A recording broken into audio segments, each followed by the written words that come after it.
nós agradecemos pelas bênçãos do Senhor nas nossas vidas, e são tantas, ó Pai, são bênçãos relacionadas a várias áreas. Eu sei que nós temos e somos agradecidos ao Senhor por todas elas. Que o Senhor Deus possa receber o nosso louvor. Pedimos ao Senhor por esse culto, pela palavra, pelas orações, por todas as partes dele. Todas elas, meu Pai, sejam para a honra e para a glória do Senhor Jesus. Nessa noite que nós possamos agradar ao Senhor, não por nós mesmos, mas pelo sangue de Jesus que nos reveste, que cobre os nossos pecados, e através dele, meu Pai, que a gente possa louvar o Senhor. O Senhor seja glorificado neste lugar e que este culto seja cristocêntrico, que o Senhor seja o centro desse culto, que nada, ninguém ou nem nada que possa ser diferente disso possa acontecer aqui nessa noite. Essa é a nossa oração em nome de Jesus. Amém. Vamos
Mais uma vez, Senhor, na tua presença, agora agradecemos pelas ofertas, pelos dízimos que foram devolvidos aqui nessa noite. Que o Senhor Deus, no primeiro momento, possa abençoar e dar sabedoria àquelas pessoas que administram, que conduzem os investimentos, os gastos, através desse dinheiro.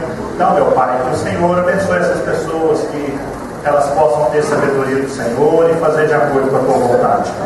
Meu Pai, pelos demais irmãos, nós não oramos pedindo, mas nós já agradecemos as bênçãos do Senhor que serão derramadas na vida de cada um. Isso é promessa do Senhor, meu Pai. Então, promessas do Senhor, elas não precisam, nós não precisamos pedir mais que elas aconteçam, ou que elas se cumpram, porque elas se cumprem. Então, nós já agradecemos pela boa mão do Senhor em cima, sobre a vida de cada pessoa que tem custeado e mantido esta igreja há quase 40 anos, mas desde esse tempo todo o Senhor tem usado pessoas para manter este lugar, que cada um receba do Senhor as bênçãos que o Senhor tem separadas e prontas para cada um. Essa é a nossa oração no nome de Jesus. Pode sentar, meu Deus.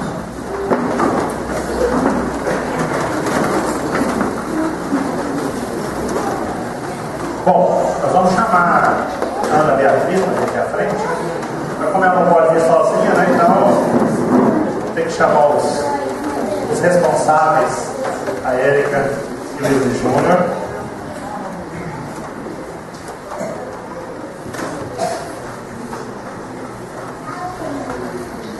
Vocês só conheciam a Ana Beatriz pelas fotos, né?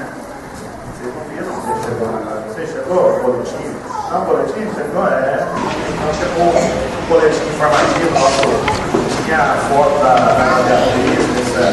Vocês só conheciam a Ana Beatriz pelas fotos, né? Especial, consagração. Você chegou o boletim? Não, o boletim chegou? Então chegou o boletim informativo nosso. Tinha essa foto da Beatriz, foi o último que saiu. Nós estamos aqui num momento muito especial de consagração da Ana Beatriz, para o Senhor, representando toda a família. Nós vamos orar, mas antes da oração, eu vou ler uma passagem da Bíblia e vou convidar aqui à frente. Eu vou convidar a Sônia, o seu José, e vou convidar o reverendo Desvia, a dona Líbia. Dona Líbia, vem cá, por favor, representando toda a família. Onde tinha dito que só os quatro eram suficientes. Aí a gente tenta chamar os irmãos que estão presentes. Você já jogou aqui? Tudo bem. A gente vai contar a conta negativa para ele. Quando a gente João tinha dito que só os quatro eram suficientes. Aí ele partiu para chamar os irmãos que estão presentes. Você já jogou o Júnior a ele? Exatamente. Por isso que eu falei que quer contar a conta negativa. Quando ele então tem a Val, para o Eli, a Bia, a Elza, que por aí também. A avó Tita, que é para trazer aqui também, vem cá, a avó. Mais é outra. Tá bom, né?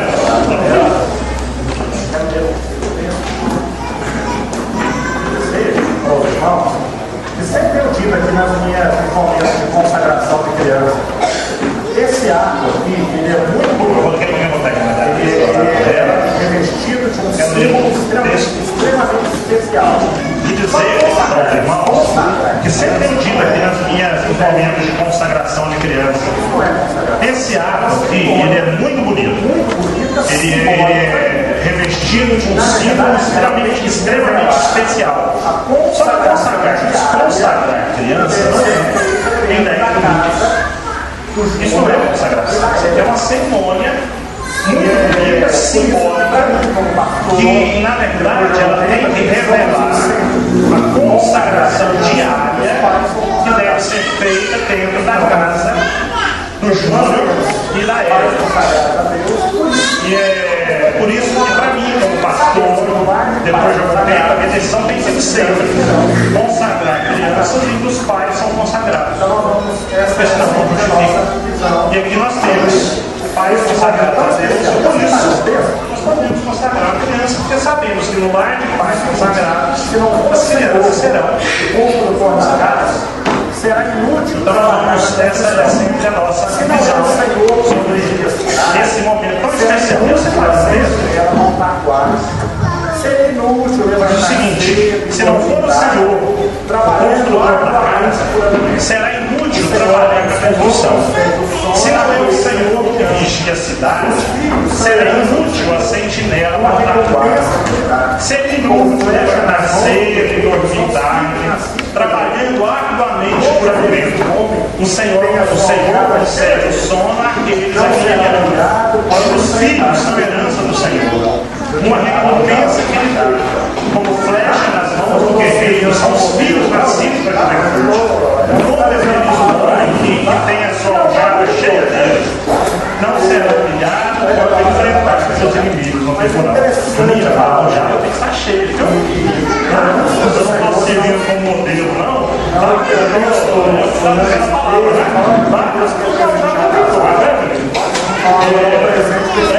Ela vai cheia, né? Mas é interessante a palavra de Deus. E herança do Senhor são os filhos. Então eu penso, olhando esse texto, e falo, então Deus quer presentear um casal. Fala, eu vou dar um presente para esse casal. Será que eu vou dar uma casa bonita para eles? Pode, né? Eu tenho que ter um para os jovens aqui recentemente. Estou dando um carro novo? Pode ser. Não, mas eu acho que eu tenho um presente melhor de todos esses. Eu vou lá, filho é herança do Senhor. E essa é a palavra. A Beatriz tem uma herança, e aí a Érica vão ter que ter muita paciência com o telefone, né? Porque a Beatriz é uma herança não só para ele, mas é uma herança para a família e uma herança para todos nós. Então hoje a gente recebe e ora pela Beatriz, entendendo todos os irmãos da igreja. Que a Beatriz é também uma herança do Senhor para todos nós. E que a gente possa receber a Beatriz assim como herança de Deus para as nossas vidas. Convido os irmãos a ficarem em pé, nós vamos orar com eles.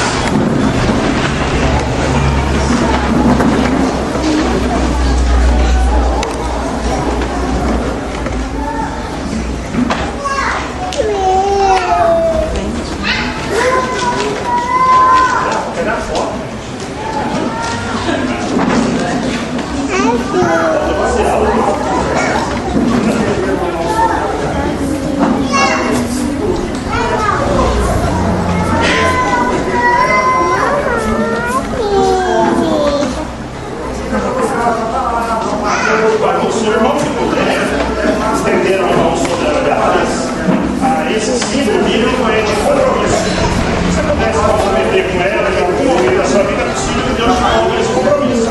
Pedir para você uma palavra, um apoio, uma ajuda. E se você puder, faça isso. Vamos orar pela Beatriz.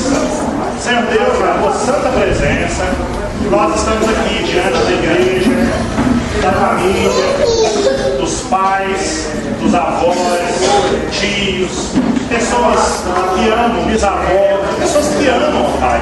Ana Beatriz, estamos aqui hoje. A Ana Beatriz é herança das nossas vidas. É do Senhor, é renovação, é também esperança. Então, meu pai, muito obrigado pela chegada dela. Que ela, de fato, traga muitas alegrias para toda a igreja, traga muitas alegrias para essa família, para essa casa, para todos os irmãos.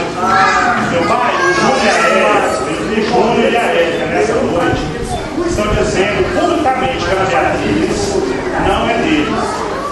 Eles são mordomos do Senhor. Eles são pessoas que o Senhor, o poder que o Senhor tem, deu para que eles cuidem da Beatriz. Mas a partir de hoje, aliás, desde o dia do nascimento, mas hoje, publicamente, eles estão dizendo que a Beatriz pertence ao Senhor Jesus. E nesse momento especial, nós consagramos essa criança tão linda aos pés do Senhor, para que ela possa, em cada etapa da vida dela, entender o amor de Jesus. E no momento certo, que ela possa entregar a sua própria vida significativa. Que ela possa servir ao Senhor durante toda a sua história, durante todos os momentos da sua vida. Essa é a nossa oração, em nome de Jesus. Amém. Amém. Deus abençoe. Pode sentar.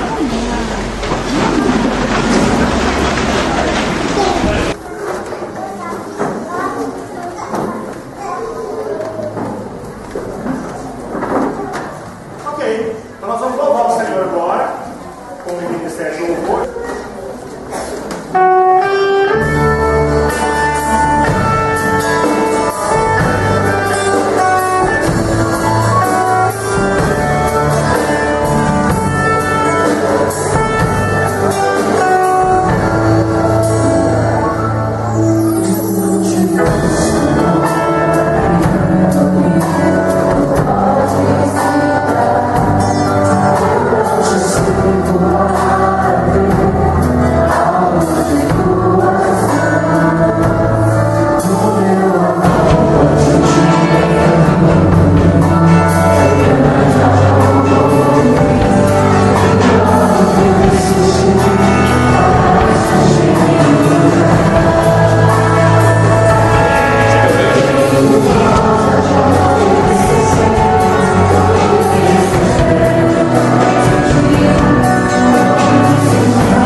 Graças a Deus, pelo sangue de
Essa música, eu sempre falo sobre ela uma coisa no sentido que é impossível a gente não se chegar a Cristo, olhando para o sacrifício que Ele fez por nós na cruz. E é impossível a gente não ter prazer em servi-lo também, se a gente olhar tudo aquilo que Ele fez por nós naquela cruz. E nós podemos nos chegar a Ele tão intimamente, né? Isso é muito bom, porque nós fomos quebrantados pelo amor dele naquela cruz por nós.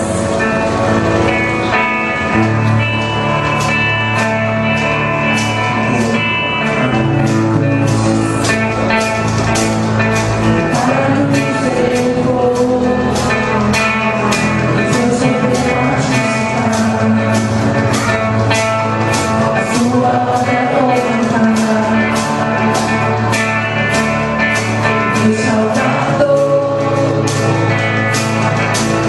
na cruz.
porque foi um sangue precioso, Pai, que nos lavou e nos tirou do pecado, Pai. Obrigada, Senhor, porque o Senhor nos ama tanto. Que o Senhor receba nessa noite o nosso louvor, a nossa adoração ao Senhor, Pai. Que nosso culto seja agradável a Ti, Deus. Fale conosco também agora através da palavra do Senhor, Deus. Que os nossos corações possam estar abertos para receber aquilo que o Senhor tem para nós essa noite. Em nome de Jesus. Joel 2, 12 a 17 diz assim a palavra do Senhor: agora, porém, declara o Senhor, volte-se para mim de todo o coração, com jejum, lamento e pranto. Rasguem o coração e não as vestes. Voltem-se para o Senhor, o seu Deus, pois Ele é misericordioso e compassivo, muito paciente e cheio de amor. Arrepende-se e não envia desgraça. Talvez Ele volte atrás. Arrependa-se e ao passar deixe uma bênção. Assim vocês poderão fazer ofertas de cereal e ofertas derramadas para o Senhor, o seu Deus. Toquem a trombeta em Sião, decretem jejum santo, convoquem uma assembleia sagrada, reúnam o povo, consagrem a assembleia, ajuntem os anciãos, reúnam as crianças, mesmo as que mamam no peito. Até os recém-casados devem deixar os seus aposentos. Que os sacerdotes que ministram perante o Senhor chorem entre o pórtico do templo e o altar orando. Poupa teu povo, Senhor. Não faças da tua bênção objeto, da tua herança objeto de zombaria e de chacota entre as nações. Porque se haveria de dizer entre os povos: onde está o Deus deles? Esse é o texto. Palavra do Senhor que nós vamos estudar e meditar agora, nesse momento. Bom, o profeta Joel, a gente pouca coisa sabe dele, tá? Então desses profetas que nós estudamos, há alguns que têm uma caminhada maior, que a gente entende mais, sabe de onde veio, como é que foi a sua formação. Joel disse que é quase impossível saber quem foi esse profeta. Pouca coisa. Há outras pessoas com o mesmo nome de Joel na Bíblia, mas de acordo com as pessoas que estudaram mais do que eu, elas afirmam que provavelmente nenhuma dessas pessoas é o mesmo Joel daqui. A única coisa que se sabe é que ele era filho de Betuel, também não se sabe nada sobre o pai dele, e deduz-se do texto que ele tinha um bom nível intelectual, que ele faz algumas citações de alguns outros profetas, e que ele era um profeta que frequentava o templo, porque o chamado dele tem muita relação com o culto público. Então é o que se sabe exatamente de Joel. Então, os irmãos aí dos grupos pequenos na quarta, que pegam esses textos, estudam o texto, provavelmente vão encontrar pouca coisa além do que está falado aqui. Joel é um profeta, faz parte dos profetas menores, e pouca coisa nós sabemos dele. O livro de Joel, ele tem um motivo especial para ser escrito. O livro de Joel, ele vai tratar especialmente no início dele de uma grande praga de gafanhotos. Ô Eduardo, põe para mim, tem o primeiro vídeo separado aí? Então Joel, ele trata especialmente no versículo 4 dessa praga, dessa grande praga de gafanhotos que provavelmente devasta boa parte da sua época, do seu contexto ali, especialmente geográfico. Tem aqui uma praga de gafanhotos que aconteceu recentemente, só para vocês terem uma ideia, porque quando a gente fala nisso, a gente não está acostumado. Mas então escreveu um livro da Bíblia por causa de uns bichinhos inofensivos. Então aqui tem um para a gente ver. Uma praga de gafanhotos ameaça plantações no sudoeste da Austrália. A imagem é impressionante. Bilhões de insetos varrem os campos de trigo de Nova Gales do Sul, depois de terem passado pelo estado de Queensland. A nuvem se dirige para a região sul do país. A praga de gafanhotos também já atingiu a cidade de Melbourne, no estado de Vitória, e parte do estado da Austrália do Sul. Os insetos estão aniquilando grande parte das colheitas que já tinham sido fortemente atingidas por secas. A Austrália é o quarto maior exportador de trigo do mundo. Os prejuízos nas plantações e nos pastos podem chegar a dezenas de milhões de dólares. Então, só para ter uma noção que são bichinhos pequenos, mas que tem um poder devastador muito grande. Essa aqui não é a única, existem várias outras referências aos gafanhotos aí na era moderna, de bichinhos que devastam plantações, cidades, empobrecem países. Tem uma outra praga que aconteceu recentemente, diz que o país está precisando de ajuda da ONU para poder conseguir vencer a praga, porque estava devastando tudo que acontecia. No capítulo 1, versículo 4, meus irmãos, o profeta Joel fala assim: o que o gafanhoto portador deixou, o gafanhoto peregrino comeu. O que o gafanhoto peregrino deixou, o gafanhoto devastador comeu. O que o gafanhoto devastador deixou, o gafanhoto devorador comeu. Olha para os irmãos terem uma ideia de como foi grandiosa essa praga. Bom, há uma discussão sobre esses gafanhotos. Parece-me que é uma discussão sobre: será que a melhor interpretação para esses gafanhotos é uma interpretação literal ou uma interpretação simbólica? Será que de fato eram os bichinhos mesmo, os gafanhotos, que estavam comendo as plantações? Ou será que Joel está fazendo referência, lá na frente ele fala dos exércitos que vêm do norte? Ou será que ele está fazendo referência aos exércitos inimigos que iriam, ou talvez na época de Joel, que até já vieram e destruíram parte de Israel? Bom, lá só, no livro importante, ele diz que há pelo menos essas três possibilidades de interpretação. O Targum judaico, ele interpreta esse texto como sendo exércitos e não gafanhotos. Já há uma outra interpretação um pouco mais alegórica, pensando em criaturas apocalípticas lá no final dos tempos. E a maior parte das pessoas acreditam que esses gafanhotos de fato são gafanhotos literais, bichinhos mesmo, que vieram e comeram as plantações e devastaram a cidade. Eu vou trabalhar com a interpretação literal, até porque não me parece que Joel está fazendo uma previsão de futuro. Porque quando você trabalha com o verso 4, você entende que todos os verbos de Joel estão no passado.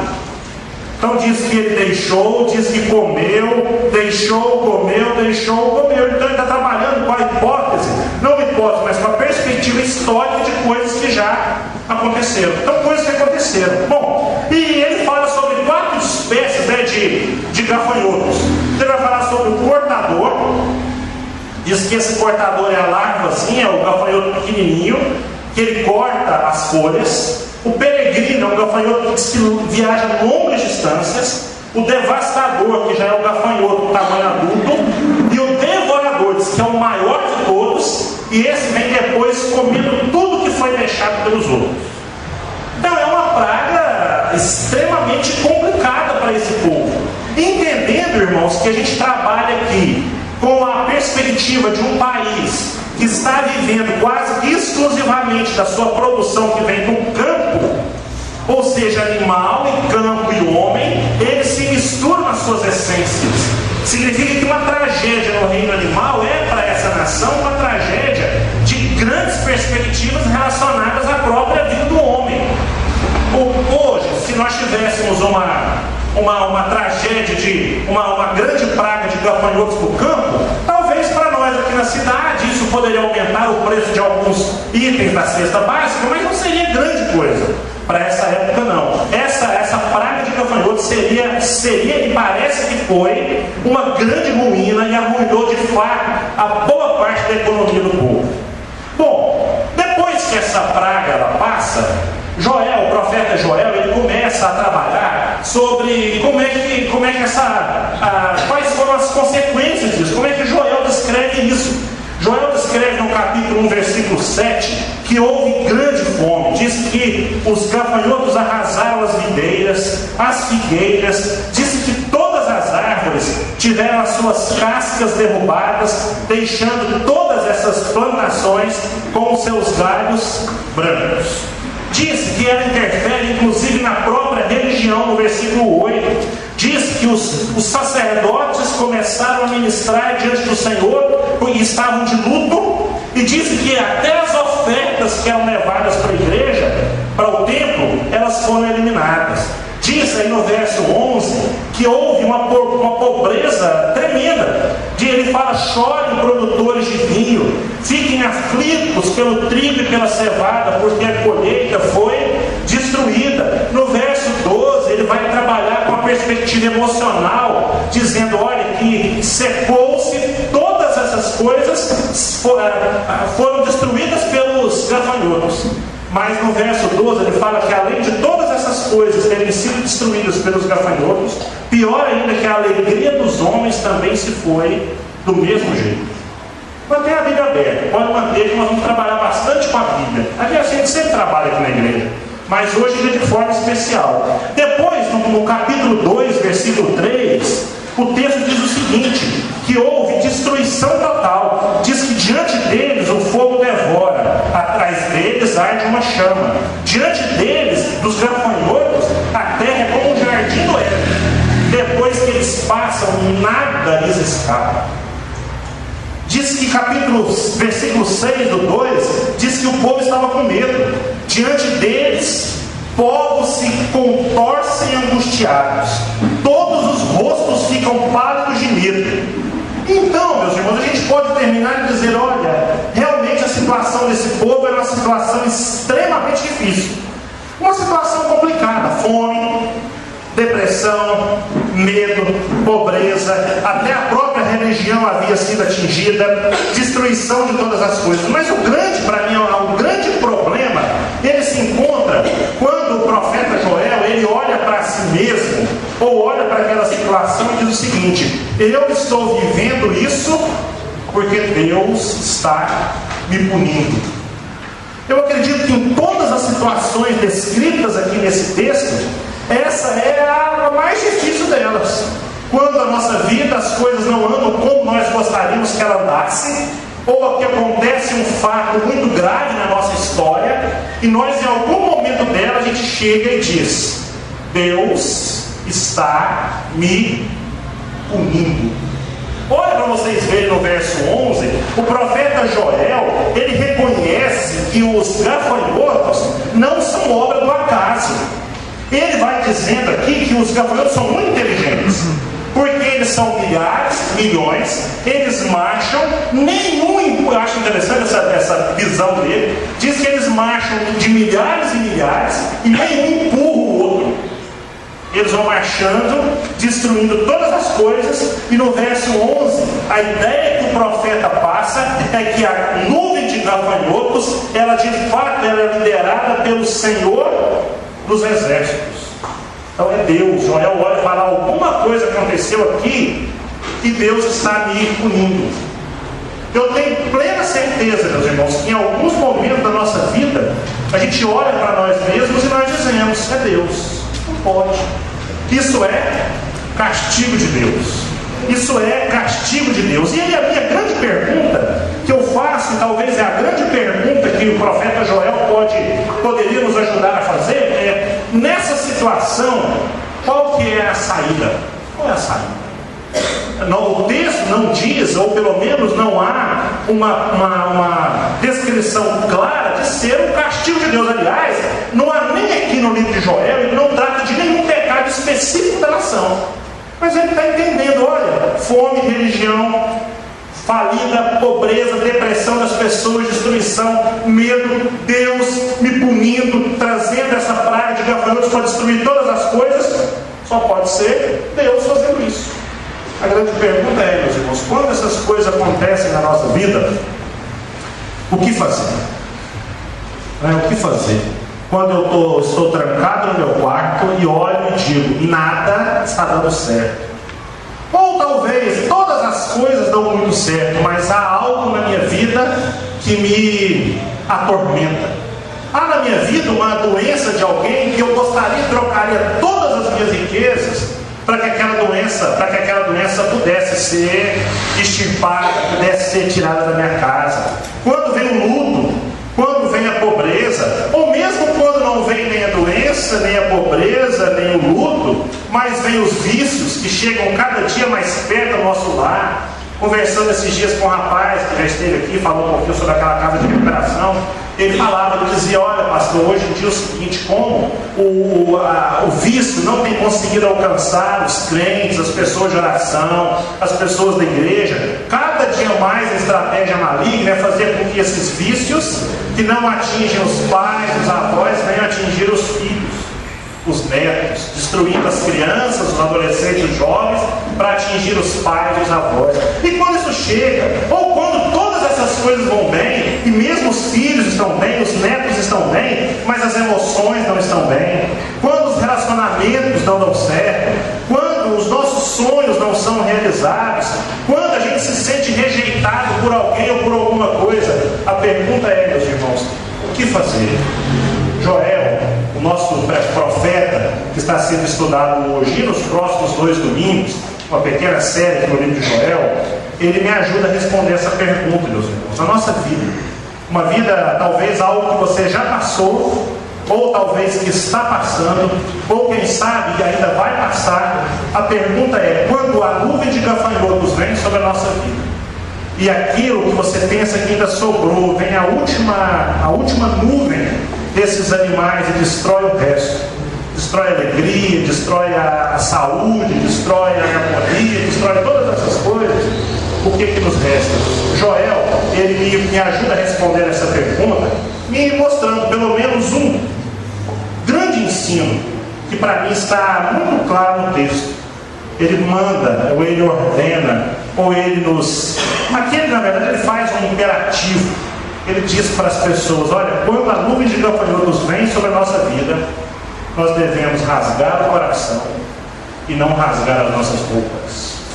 Olha que coisa profunda. Por isso que lá no comecinho, o título do sermão é Com as Roupas Inteiras, porque Deus, através do profeta, está dizendo para uma nação que está enfrentando as suas piores lutas, está dizendo para esse povo: gente, está na hora de vocês pararem de rasgar as roupas, está na hora de vocês começarem a rasgar o coração, é abandonar essa perspectiva exteriorizada da religião para tentar aprofundar um relacionamento íntimo com Deus. Eu acho riquíssimo esse texto de Joel, meus irmãos, porque esse aqui não é uma palavra contra a igreja, na verdade é uma palavra a favor da igreja, mas de fato é uma palavra contra todo culto que seja exteriorizado, ou seja, um culto exterior, que as pessoas têm que mandar, ou que têm que determinar que o culto seja uma espécie de show. Não, Joel está dizendo para nós: olha, no lugar de rasgar as suas roupas, você deve rasgar o seu coração diante de Deus. Rasgar roupas, irmãos, às vezes você está pensando: mas o que ele quer dizer com isso? Essa história de rasgar roupas, para essa cultura judaica desse momento histórico, rasgar roupas significava geralmente tristeza profunda, arrependimento, luto, consagração, perdão. De alguma forma as pessoas rasgavam as suas roupas para que elas pudessem dizer: estou triste. Ou ela rasgava a roupa para dizer: estou arrependido. Ou ela rasgava a sua roupa para dizer: eu estou de luto, eu quero o perdão do Senhor. Isso acontece, por exemplo, quando José foi vendido pelos seus irmãos, e a notícia é levada para o seu pai, para Jacó, que tinha de forma equivocada, errada, em José o seu queridinho entre os irmãos. Quando Jacó descobre, e era uma mentira na verdade, mas quando ele pensa que José estava morto, o texto lá em Gênesis capítulo 37, a partir do verso, por volta do verso 20, mas isso aqui é especialmente no verso 24, diz que Jacó rasga as suas vestes, porque estava triste demais, porque pensou que o seu filho tinha morrido. Quando Tamar, numa outra história de 2 Samuel, capítulo 13, versículo 19, quando Tamar é violentada, estuprada por Amon, ela diz o texto também que ela rasga as suas vestes, dizendo: olha, eu sou uma pessoa muito ruim, ou eu me tornei uma pessoa muito amargurada, minha vida é muito triste, então eu rasgo a minha roupa como sinal de tristeza. Em Atos capítulo 14, versículo 14, Paulo e Barnabé fazem um milagre, uma cura onde as pessoas começam a achar que eles eram a divindade que tinha chegado e caído do céu. Então Paulo e Barnabé automaticamente rasgam as suas roupas e dizem: gente, nós somos humanos, nós somos pessoas semelhantes a vocês, não façam isso, não agridam o nome do Senhor Jesus, não façam isso. O problema, meus irmãos, é que o fato de rasgar as vestes não estava chegando aonde deveria chegar, que era o fato de rasgar o coração. Rasgava a veste só como uma forma exterior de culto, mas esse culto não chegava no coração das pessoas. Era um culto muito bonito, era um culto muito lindo, mas o culto era exterior, era talvez quem falava mais alto. Não há problema em falar alto nem em falar baixo. Talvez a questão era muito mais em quem cantava mais, ou quem fazia mais bonito, ou talvez a igreja que era maior, ou a igreja que pudesse ter mais dinheiro. Essa talvez pudesse ser a igreja mais abençoada, de crentes espiritualmente mais saudáveis, mas muito pelo contrário. Joel está dizendo: o que vocês fazem por fora nem sempre simboliza o que vocês fazem por dentro. E Deus está dizendo: olha, eu estou cansado de gente rasgando veste, de gente tirando a roupa para dizer publicamente que é o mais crente, que é o mais santo, que publica, que mostra aos quatro cantos todos os seus milagres, todas as coisas que as pessoas precisam saber. Mas eu gostaria mesmo, isso é uma palavra de Deus através do profeta, eu gostaria muito mais de ter gente com o coração rasgado, com a intimidade toda aos pés da cruz, embora nesse contexto aos pés do Pai, do que coisas exteriores, coisas que podem ser forjadas aos olhos dos outros. E ele começa dizendo: então como é que se faz isso? Como é que se faz? Ele começa: olha, voltem-se para Deus. O profeta parece que está demonstrando aqui uma descrença, e ele usa algumas condições, algumas dúvidas. Ele diz: olha, se vocês voltarem para Deus, talvez Deus se arrependa e volte atrás. Gente, calma lá, hein? Deus não se arrepende e não existe talvez para Deus. Deus não se arrepende, Deus sabe o futuro. Quem se arrepende é quem tomou uma decisão e não sabia as consequências dessa decisão e lá na frente volta atrás. Isso é arrependimento. Isso aqui, talvez para a língua portuguesa, é um antropopatismo. É uma figura de linguagem que é atribuir a Deus sentimentos ou ações do homem. Para a gente poder entender, senão a gente não entende. Certo? Deus é tão grande, tão grande, tão grande, tão grande, que não há linguagem humana que possa descrever as ações, os sentimentos e os pensamentos de Deus. Então o que o homem faz? Ele transforma essas coisas divinas através das coisas que os homens estão acostumados. Então arrependimento é só para a gente entender o que é arrependimento, mas Deus não se arrepende. Deus talvez volte, não é que talvez volte, para a gente poder entender. Mas o profeta, ele trabalha com essas ações baseadas nas ações humanas. Ele diz: olha, se vocês voltarem para Deus, quem sabe Deus volta atrás, quem sabe Deus se arrepende, quem sabe Ele pode voltar e abençoar vocês, porque se Ele voltar a abençoar vocês, quem sabe vocês podem voltar a trazer oferta na casa do Senhor. Isso aqui para mim, irmãos, nesses dois capítulos, nos dois deles eu vejo que a grande preocupação dele, entre eles, era faltar mantimento na casa de Deus. Nas duas vezes, a grande preocupação dele não é se vai faltar carro na minha garagem, se vai faltar casa nova, se vai faltar comida na mesa. O profeta está pensando em outra ideia. Fala: olha, Deus podia tanto nos abençoar, porque se Deus me abençoa, não falta na casa dele. Lá na casa, quem sabe eu possa voltar e levar cereal e oferta derramada. Essa oferta de cereal, ele levava o cereal, queimava uma parte, doava uma parte para o sacerdote, provavelmente pegava um vinho forte, derramava em cima do altar onde estava sendo queimada aquela oferta, para que o cheiro simbolicamente subisse e pudesse agradar a Deus. Cheio de símbolos. Ele diz: olha, a gente poderia tanto voltar, quem sabe agradar a Deus. Diz que é para tocar a trombeta, é para fazer jejum santo, é para reunir a assembleia, não é para deixar ninguém de fora. Quando há crise, quando há dificuldade, quando os gafanhotos estão passando passando na nossa vida. Uma das grandes tendências do ser humano é não voltar para a igreja. Mas o profeta Joel diz, olha, quando o gafanhoto passar na sua vida, não deixa ninguém de fora. Não deixa a mãe, não deixa o pai, não deixa o mais velho, não deixa a criança, não deixa recém-nascido, mesmo que ele estiver amamentando, traga para o templo. Aqui, como falei no começo, é uma perspectiva de rasgar o coração, junto com outras pessoas que estão rasgando o coração. Joel está batendo muito forte com a tendência moderna de alguns dizerem que igreja não é importante, que é possível ser muito crente em casa. É possível? É possível, mas não é provável. Porque é no meio das pessoas que o crente se fortalece. É sendo exortado, animado, acolhido, no lugar público que as pessoas conseguem se fortalecer. E o contexto de Joel é: venha rasgar o seu coração no meio dos outros crentes. Você pode rasgar o coração sozinho no seu quarto, mas eu estou convocando vocês a que rasguem o coração junto com outras pessoas que também precisam rasgar o seu coração, e vocês só podem fazer isso se vocês estiverem juntos, se vocês puderem caminhar juntos.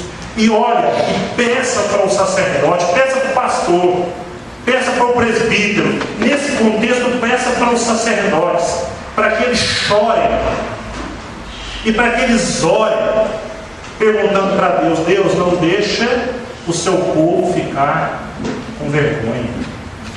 Porque chega um dia em que os gafanhotos são tão ferozes e tão vorazes na nossa vida, que as pessoas vão dizer para nós: onde está o seu Deus? Qual é seu Deus? Você não louva a Deus?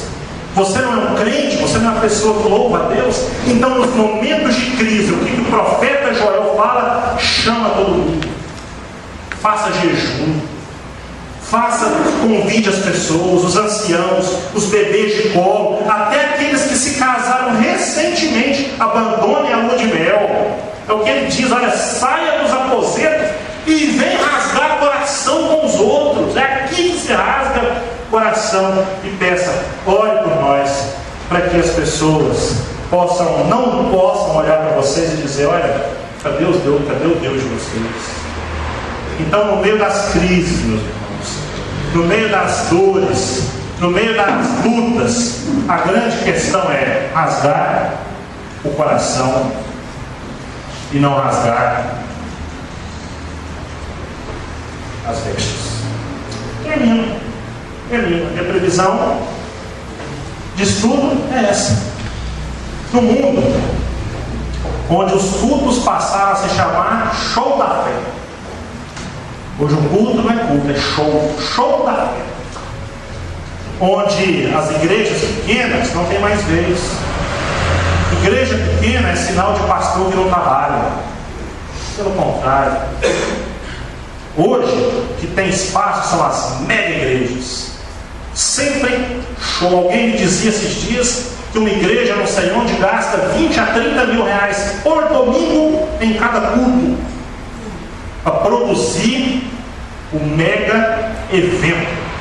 É um grande evento, onde os nossos irmãos cantores antigamente vinham para dormir nas nossas casas e abençoar a igreja, onde os nossos grandes cantores cobram 50 a 100 mil reais para fazer um show e ainda só dormem em hotel 5 estrelas com toalhinhas brancas para não serem usadas repetidamente, onde os milagres, as aparições, os apostolados, onde todas essas coisas aparecem, onde para a igreja Cristã Evangélica do Maracanã sobreviver, de vez em quando também precisamos exteriormente rasgar as nossas roupas.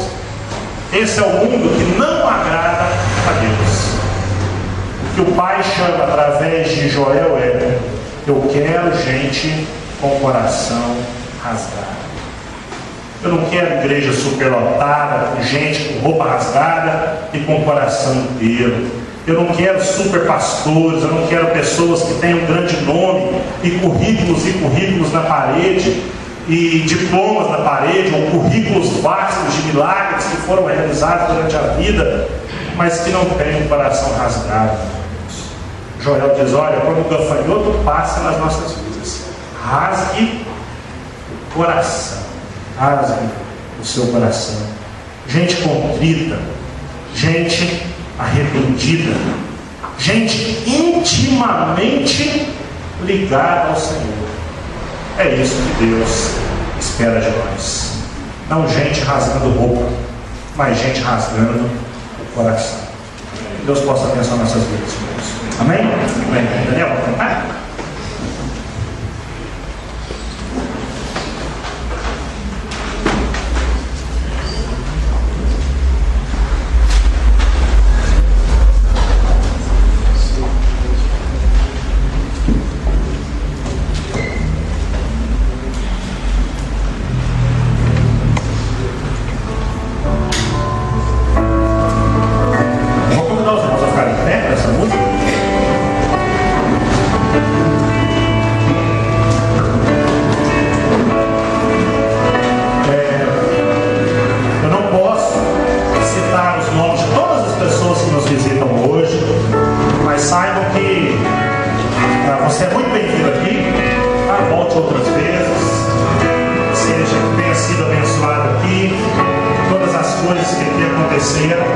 Possa ter falado intimamente o seu coração.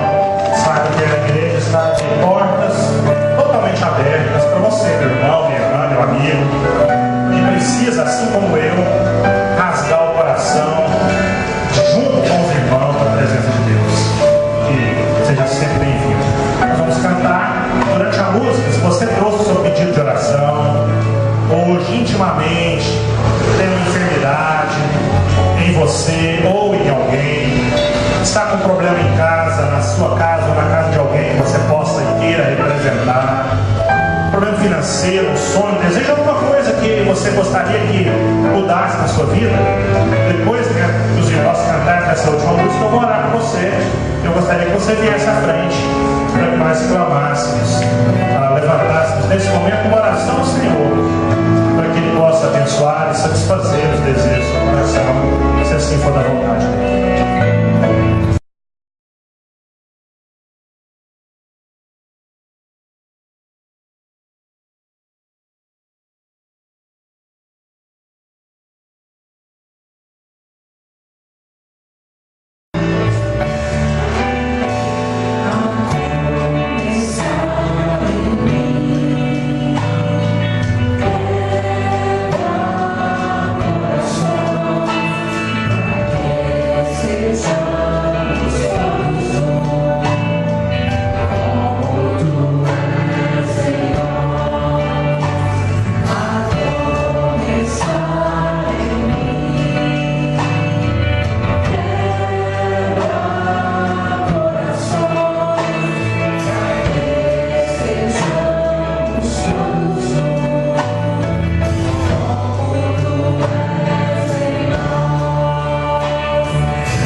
De sair daqui hoje sem oração, sem alguém orar por você, venha.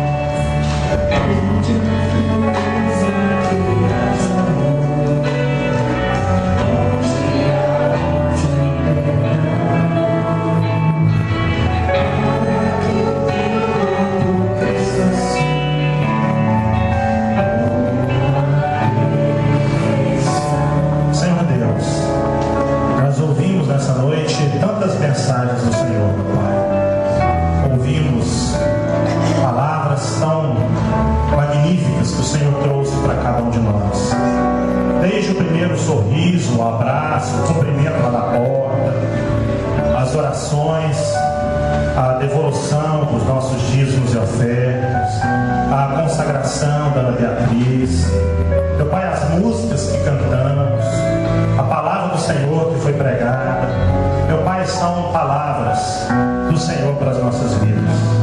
E entre tantas palavras, o Senhor nos convidou, talvez até nos ordenou a que rasguemos o nosso coração quando os gafanhotos passam pelas nossas vidas.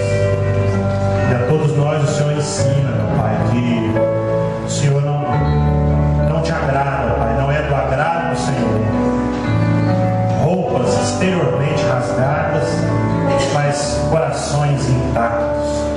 O Senhor quer e se satisfaz com gente arrependida, com gente com o coração rasgado perante o Senhor, gente buscando e jejuando e orando e clamando durante todas as dificuldades da vida ao Senhor. E esses irmãos que estão aqui à frente estão, meu Pai, também exteriormente fazendo, mas acreditamos nós que estão também rasgando seus corações diante do Senhor nessa noite. Como o profeta Joel mandou na igreja, no templo, não que eu não possa fazer isso em casa, posso, devo, entra no teu quarto, Pai que vem em secreto, te recompensa em secreto. Mas também, como Joel diz, olha, faça isso também com os irmãos. Toca a trombeta, conclame um jejum para a nação, chame os irmãos, os crentes e rasgue o coração com eles, meu Pai, para que possamos caminhar com mais segurança. Que os irmãos estão aqui, ó Pai. Pode ser que os irmãos estejam orando pela saúde dele mesmo, do irmão que está aqui à frente, ou a saúde de alguém, um familiar, um amigo. A gente está às vezes preocupado, meu Pai, com a enfermidade, com a doença, com a notícia de uma possível enfermidade. Meu Deus, pode ser que os irmãos estejam aqui porque estão preocupados com a vida financeira, não só dinheiro, mas o trabalho, o vestibular, o concurso, aquela promoção que é tão sonhada, mas ainda que não veio, o negócio que precisa ser feito, mas não tem certeza, ou mesmo aqueles que têm certeza, mas que não têm as pessoas certas, o negócio ainda não foi fechado. Meu Deus, aquele que trabalha e tem tido dificuldade financeira por algum desajuste, meu Deus, o Senhor é o Deus dono do ouro e da prata, Deus que conhece todas as coisas, meu Pai. Deus querido, pode ser alguém aqui que está orando pela vida sentimental, pelo casamento, pelo noivado, pelo namoro. Meu Deus, pode ser que estejam pedindo e sonhando aqui com um perdão em relação ao irmão, à irmã, ao pai, à mãe, ao familiar. Pode ser que tenha vindo para a igreja e tenha deixado o lar desfacelado por causa de uma discussão, de uma briga. Meu Pai, não sei, às vezes o irmão está chorando, rasgando o coração aqui nessa noite, para que o Senhor conserte a vida sentimental, a vida amorosa, para que o Senhor renove as esperanças. E Deus, pode ser aqui que os irmãos, alguns irmãos estejam orando por alguém, talvez até para ele mesmo, ou para alguém que deixou em casa, um amigo, alguém que não consegue se libertar de um vício, e é desejo, o coração está rasgado diante do Senhor, arrependido, no pó, mas não consegue, e talvez está dizendo hoje que o Senhor é imprescindível para essa vitória, que o Senhor receba o irmão ou alguém por quem ele está orando. Deus, pode ser que algum irmão esteja orando aqui com saudade daquele tempo em que conheceu a Cristo e que se rasgava internamente diante do Senhor sempre, mas hoje a fé passou, ou pelo menos foi tão diminuída. Às vezes o amor ao Evangelho, a alma perdida, se existe, está tão apagado, tão sufocado por outras coisas, e quer um reavivamento, quer renovar o amor ao Senhor. Meu Pai, como Pai de amor, se apresente a esse irmão, para que ele possa renovar e reviver dias de uma espiritualidade profunda, dias de intimidade com o Senhor. Meu Pai, se tem algum outro pedido que eu não citei, o Senhor conhece mesmo, sabe, todos eles. E o irmão que veio à frente, a gente tem esperança de que tenham vindo com o coração muito aberto, contrito, arrependido, amargurado às vezes, mas extremamente confiante na intimidade e confiante no Senhor, para que o Senhor possa agir. Deus querido, oro por todos os irmãos da igreja, todos que estão aqui nessa noite, os nossos irmãos, amigos, visitantes, gente que veio pela primeira vez ou já veio outras vezes. Deus, que o Senhor tenha falado no coração dele, porque foram tantas chances, tantas oportunidades. Meu Pai, eu oro por todos, que o Senhor nos dê alegria, renove o nosso lar, conceda a nós intimidade com o Senhor a cada dia, e o Senhor possa nos levar em paz para os nossos lares. Quando o nosso culto terminar, depois daquele momento de comunhão, cada um em segurança possa chegar em casa. Por aqueles que viajam essa semana, meu Pai, na Tua graça, no Teu poder, o Senhor possa levar e trazer em cada metro, em cada centímetro de deslocamento, o Senhor possa levar e trazer. Meu Pai, quando formos atacados pela tentação, Deus, segura a nossa mão, para que nós possamos vencer e possamos ser crentes melhores a cada dia. Deus querido, essa é a nossa oração nesse momento, nesse instante, em nome de Jesus Cristo.